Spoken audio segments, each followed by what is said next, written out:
Welcome to the Unlist. Today we're talking about Editions des Parfums Frédéric Malle. I feel like this is a good time to discuss the house because of the recent news that Frédéric Malle is stepping away from his brand almost 10 years after selling it to Estee Lauder. Now, if you guys keep your ear to the ground when it comes to these brands, you'll know that each of the big corporate monsters that gobble up a lot of these luxury niche brands, they all have their different idiosyncrasies about them, So the thing that L'Oreal seems to do is L'Oreal seems to buy the license to produce the fragrances first, and then eventually offers a price for the whole damn thing. So that's how they've gotten a lot of their houses, which then become separate entities from the original designer, but license the name back from the designer. That's why Yves Saint Laurent is still called Yves Saint Laurent, even though the house is now called Saint Laurent. They've dropped the Y a long time ago. Now, Coty tends to leave things alone, but they also cheapen the product vastly. And then we have Kering, who has just now entered the game. Kering was happy to let someone else make all their perfumes for them, but they recently bought Creed as their first in-house perfume acquisition. And then we have LVMH. LVMH is this giant multi-armed octopus that really uses the same internal oil house and the same cadre of perfumers for everything and pretends they're different houses, and also moves fragrances around from house to house and tinkers them. So there's a conspiracy theory circulating with LVMH that I tend to believe now, right? I tend to think is true, where they release a fragrance for Guerlain, doesn't do that well, change it, it becomes a Dior Privé fragrance. Maybe doesn't do so well, but does better, change it again, bounce it back to Guerlain, re-release it under a different name, blah, blah, blah, blah, blah, blah, blah. Find a place where it eventually sticks. After 4 or 5 iterative adjustments and 4 or 5 different name changes, the basic composition ends up finally landing as one brand's perfume or another under the LVMH umbrella, because they can't waste a single nickel of R&D. They can't waste a single penny, right? It's all about money, money, money. So that's their thing. And they also like to take and credit one perfumer for doing a fragrance, but really it's these other guys over here. So all the Jean-Paul Guerlain fragrances from the 90s and 2000s were actually made by other people. Thierry Vassa, who was his replacement, same thing. A lot of fragrances he was credited for were actually other people. So LVMH is just an octopus like that. Lauder does a different thing that's really unique to them. And that's they buy the brand, let the original creative brain trust hang around for a little while until conditions get so bad that they either quit or they offer to pay them to walk, which is why all the brands they've picked up over the years, including Le Labo, including Tom Ford, including Joe Malone, and now most recently Frédéric Malle, all of those original people have walked. So Tom Ford left the house of Tom Ford, Joe Malone left the house of Joe Malone, the 2 guys that founded Le Labo are gone, and now here we got Frédéric Malle 10 years later going, nope, I'm good, I'm done. So that's their thing. And who knows what happens after that.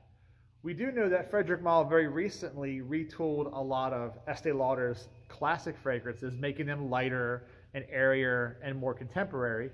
And while I'm not the biggest fan of that, I said my piece on that on Base Notes. I didn't really make a video about it, but I said my piece on it.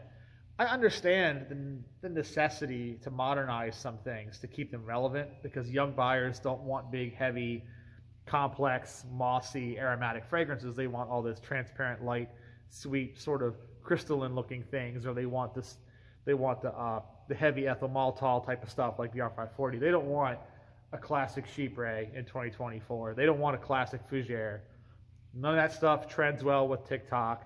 None of that trends well with influencers, yada, yada, yada. So with that in mind, Frédéric Malle more than likely saw the writing on the wall, and after hanging in there for much longer than some others did, like I said, hanging in there much longer than Tom Ford did. The moment Tom Ford's whole house was bought, he was gone within a year. Sold the house, resigned like a year or 2 later, right? Same thing with Le Labo, gone almost immediately. Joe Malone, gone almost immediately, within a couple years. Frédéric Malle hung in there for almost a decade. So you got to really, he put in the work to try and maintain the house despite selling the house. In some ways, you also can't feel sorry because it's like you sold this brand. You took the money, right? We're at Let's Make a Deal. It's Monty Hall, the 2 doors. You had door number 1, door number 2.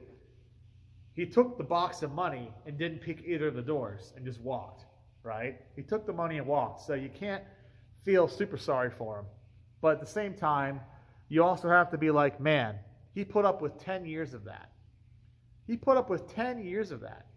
When Olivier and Erwin Creed sold their house to BlackRock, they immediately walked. They literally went, ha, ha, ha. Here's, joke's on you. Here's this brand, ha, ha, ha, and walked away. But I tend to think Olivier Creed is a bit of a con artist anyway.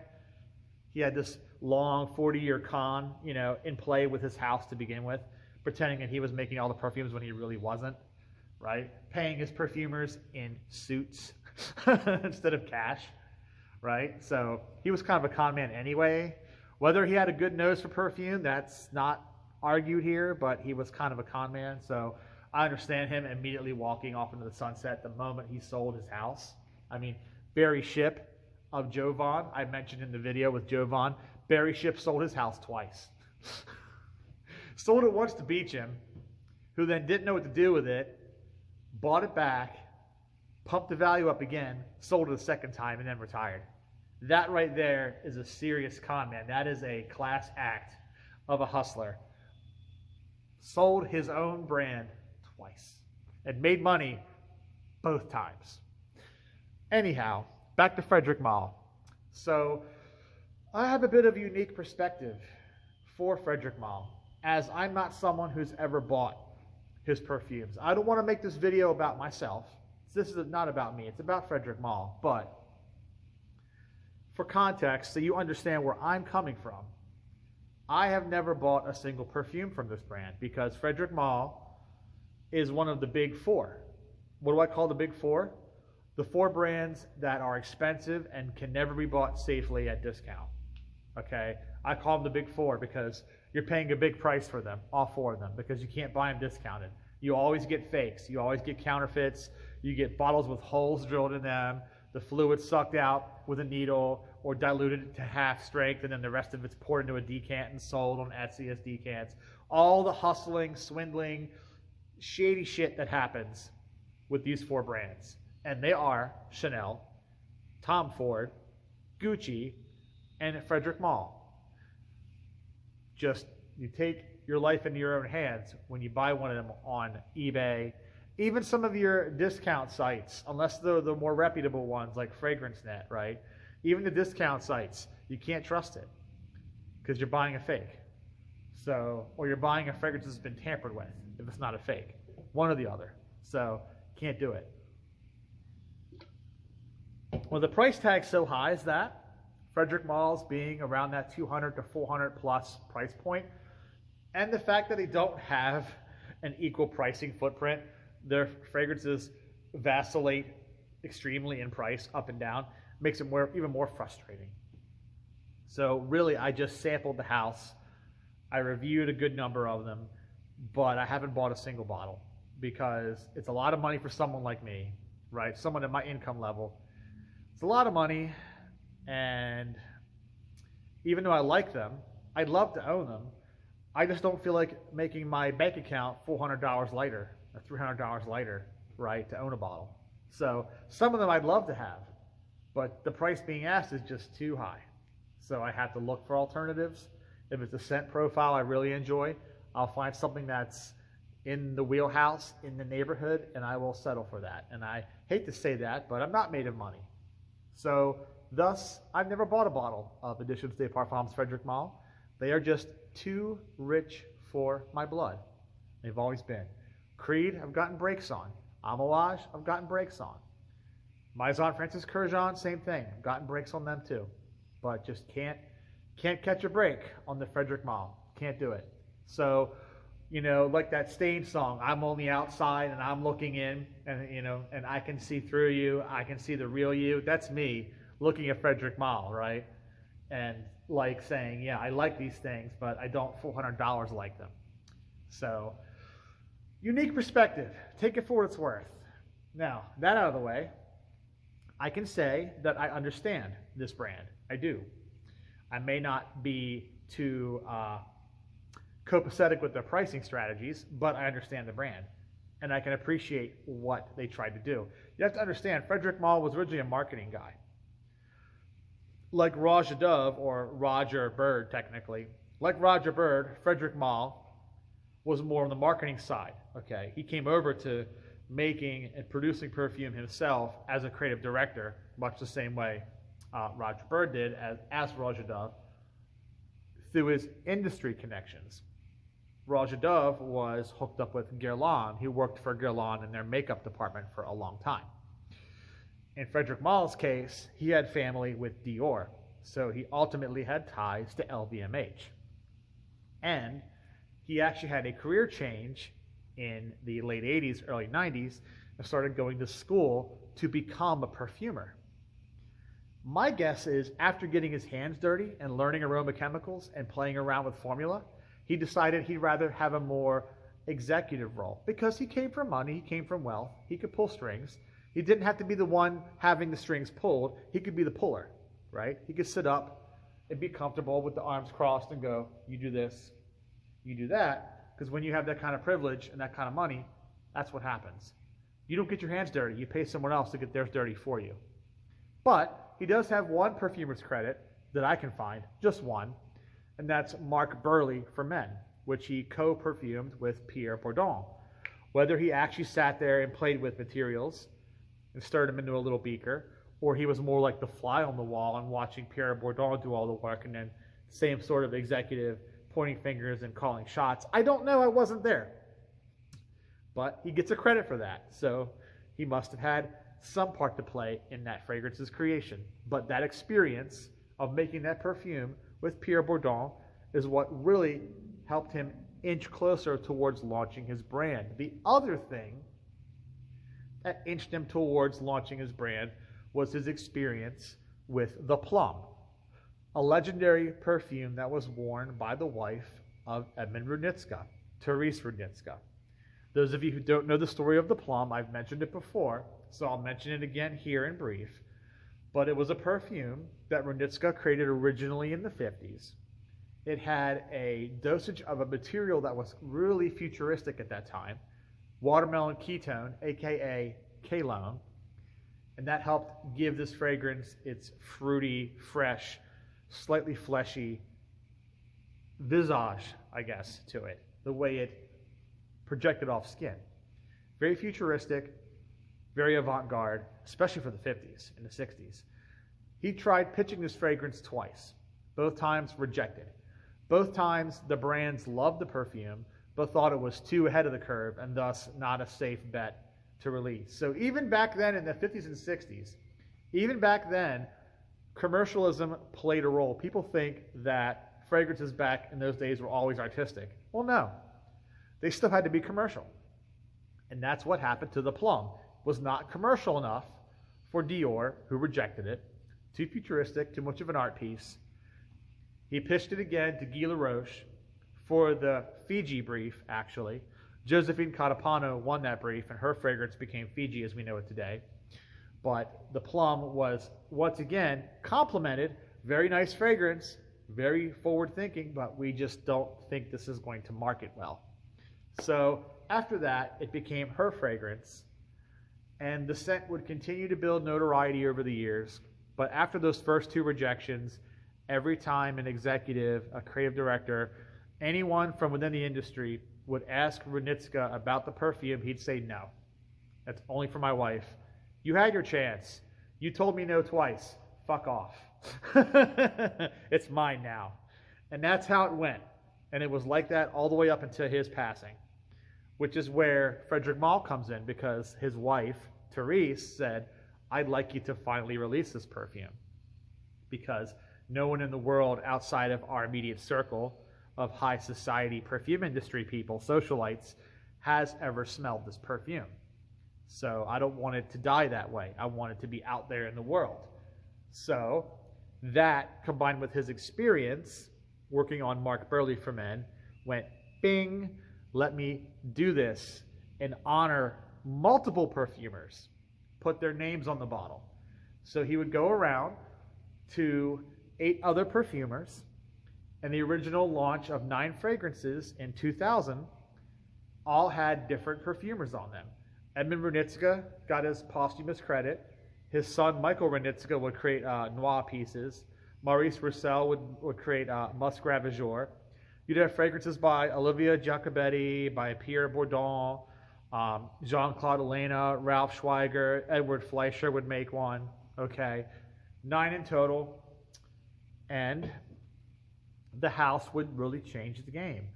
The only reason why people like us in the fragrance community put these perfumers on a pedestal is Frédéric Malle put their names on the bottle. Before the name was on the bottle and we could see that there was a person behind the perfume, we all would assume it was just Christian Dior or whoever was making the perfume, right? Or the celebrity was making the perfume, which is really stupid now that you think about it. But back then, like I said, no one really put any thought into the process at all. So by giving the perfumer center stage, by making them the rock star, helped push forth the idea that perfume is a form of wearable art. Even if a lot of it is not necessarily art by intention, not designed to be art, it's designed to be a product to be used, to be consumed. It has an artistic aspect to it, especially if the perfumer is allowed to put their own creative stamp on it, like a musician, like a painter, okay, like a sculptor. And that leads me to why I think Malle finally walked away after 10 years of hanging in there with Estee Lauder. He saw the industry basically reverting to what it was before he changed the game.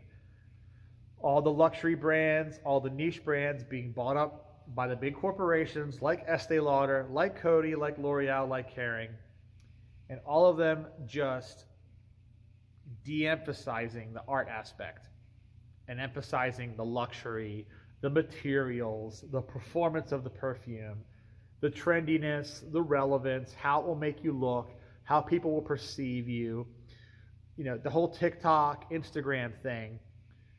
Everything has to be in the moment, live and die by the moment. You have to be cool, seen as being cool wearing this, and you pay your $400, $500 extreme high price tag just for 15 minutes of fame. You are buying 15 minutes of fame at $500 a pop in this fucking bottle. Andy Warhol, if he was alive right now, would be laughing his ass off. He'd be painting more soup cans and stuff too, but he'd be laughing his ass off if he were alive right now, because he'd be like, people are paying a shit ton of money just for 15 minutes of attention from random strangers. You're paying all this money just so everyone else can tell you how cool you are. And then you're not getting that money back. And then once something new comes out, do it all over again. Throw away the bottle of BR 540. Throw away the bottle of Aventus. Buy the new thing. That's cool. That will give you followers. It will get you retweets. Will get you hashtagging and trending, right?